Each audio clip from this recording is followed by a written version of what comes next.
in the early morning hours of October 7, 2023. The Israel-Gaza boundary, a heavily fortified and closely monitored international border, was breached by fighters affiliated with the Palestinian political and military organization Hamas over months and years leading up to this day.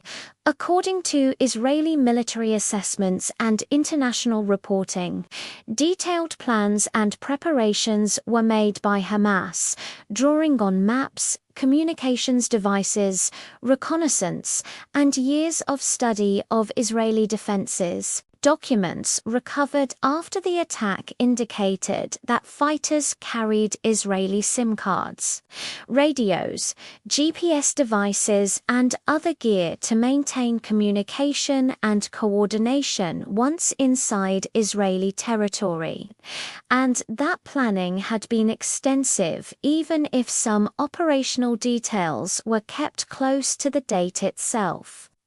The attack began at dawn, timed to coincide with religious and national occasions that meant many civilians would be at home rather than at work, and when military alertness could be lower. Within minutes, long-range rocket barrages were launched from the Gaza Strip toward communities and military sites in southern Israel, creating immediate chaos and diverting the attention of Israeli defenses. These barrages were synchronized with the ground assault, helping to mask the movements of fighters as they crossed the border. At the first light of day on October 7th, as rocket sirens sounded across southern Israel, Hamas fighters launched multiple infiltration efforts simultaneously along the Gaza border. These infiltrations took place at dozens of points along the defensive barrier, exploiting gaps created by explosives, snipers covering approaches, and the shock of simultaneous assaults in some instances. Explosive charges were used to create breaches in the security fence, while in other places, fighters simply drove or rode through less robust sections of the border defenses. One of the most widely documented methods of entry into kibbutzim collective agricultural communities, typically located close to the boundary, involved militants entering in motorized vehicles, including motorcycles, pickup trucks, and other light vehicles. In the case of Kibbutz near Oz, for example, surveillance footage reportedly showed cars and armed fighters driving through the kibbutz's security cameras shortly after. 6:40 a.m. fighters dismounted and moved quickly toward residential areas. Some fighters arrived not on wheels alone, in several locations such as Kfar Aza and Netiv Hazara. Militants used motorized paragliders to cross above the fence line and land ahead of the main force. These airborne incursions were intended to catch defenders unprepared and force rapid responses, disorienting local security teams. At Netiv Hazara, 3 fighters using paragliders touched down around 6:39 to 6:42 a.m. surprising local residents and security coordinators and demonstrating the varied routes the assault took. Once inside the immediate border area, fighters moved toward their specific targets, including kibbutzim, military outposts, and border towns.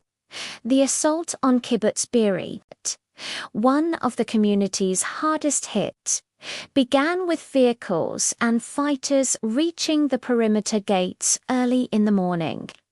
After breaching the fence and entering the settlement, the fighters spread out across roads and open spaces and began their operations. Israeli military reports describe how militants fired at homes, set fires, and entered residential buildings by breaking down doors or forcing open protective safe rooms. At many kibbutzim, local security teams, often small groups of residents trained to respond in emergencies, attempted to organize defenses. In Kibbutz Safar, for instance, the security chief quickly mobilized the standby squad once warning sirens sounded, positioning them along the western fence of the community and preparing for what defenders believed might be a standard infiltration on foot from Gaza. By 6:41 a.m., however, vehicles carrying fighters were already approaching the gates, overwhelming initial defensive expectations and forcing defenders to adapt their plans rapidly. Netiv Hassara presented another variation in the assault. After the initial paraglider landings, main forces attempted to enter through the perimeter walls.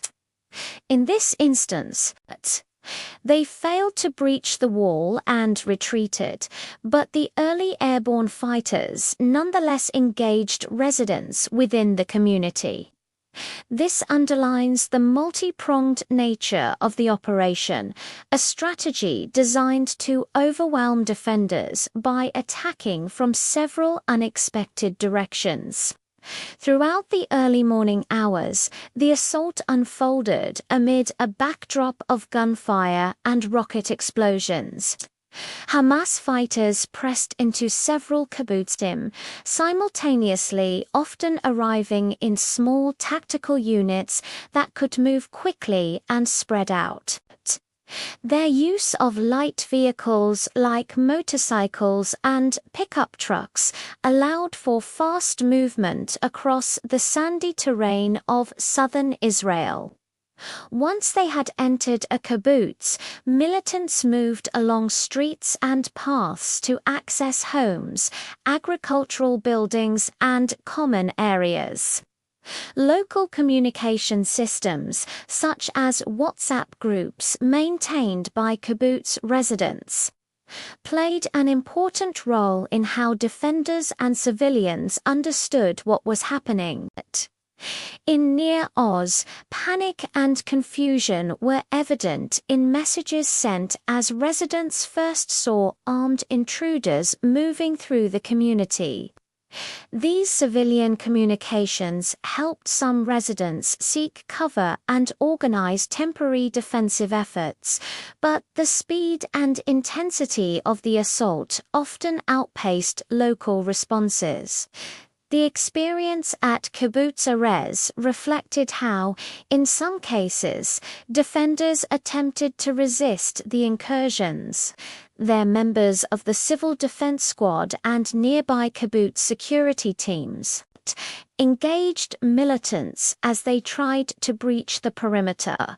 Fierce fighting at back entrances delayed the attackers and gave some residents time to seek shelter.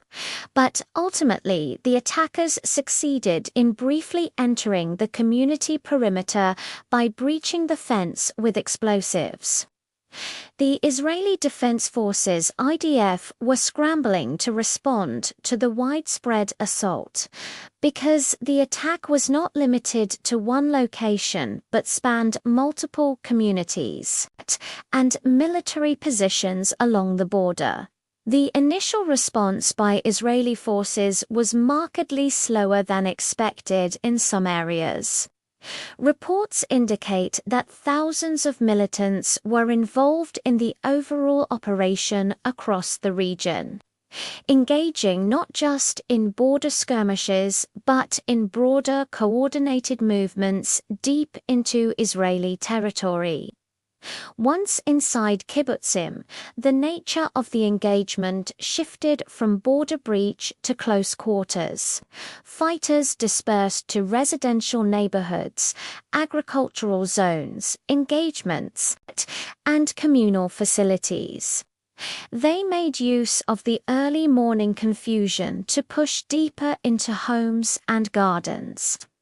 In many cases, local residents hid or fled to shelters as gunfire echoed through the quiet streets that moments before had been waking up to the dawn.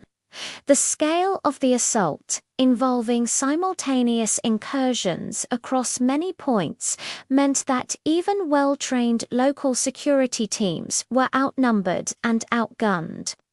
The defenders' communications with the IDF and among themselves were often overwhelmed by the rapid progression of events.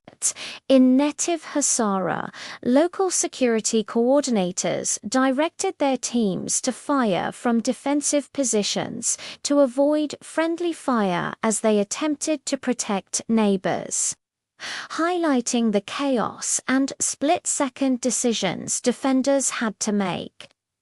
By mid-morning, as the IDF began reinforcing threatened areas, the momentum of the initial assault had shifted in many Kibbutz Israeli forces, including reserve units and air support. Gradually pushed back the militants, securing perimeters and sweeping through communities to locate fighters still at large. In some locations, the fighting lasted for several hours before the immediate threat was ended. The aftermath revealed stark differences in how each kibbutz experienced the attack.